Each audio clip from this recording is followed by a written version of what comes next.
তো আজ আমি আর আমার একটা দাদা মিলে একটা গাড়ি পরিষ্কার করার কাজ করছি। তো হ্যালো বন্ধুরা, কেমন আছো তোমরা সবাই? তো সকাল সকাল সাইকেল নিয়ে আমি কাজে বেরিয়ে পড়লাম। তবে আজ একটু দেরি হয়ে গিয়েছিল, কারণ কাল রাতে একটু পর্তুগালের খেলা ছিল।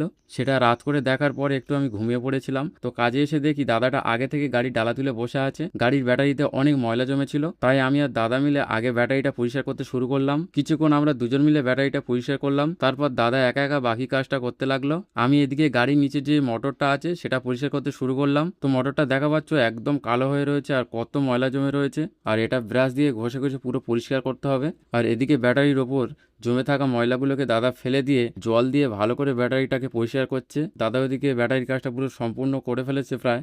আর এরপর গাড়ির ভেতরে যে লোহার অংশগুলো আছে সেগুলোতে কেরোসিন তেল লাগাতে শুরু করলাম, যাতে লোহা অনেকদিন ভালো থাকে আর সুরক্ষিত থাকে। আর বৃষ্টি হলে ওই লোহার গায়ে কোনো জল লাগলে কোনো সমস্যাও হবে না।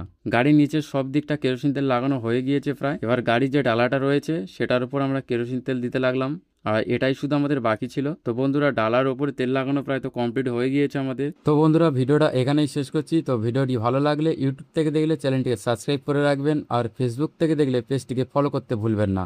তো আবারও দেখা হচ্ছে নেক্সট ভিডিওতে।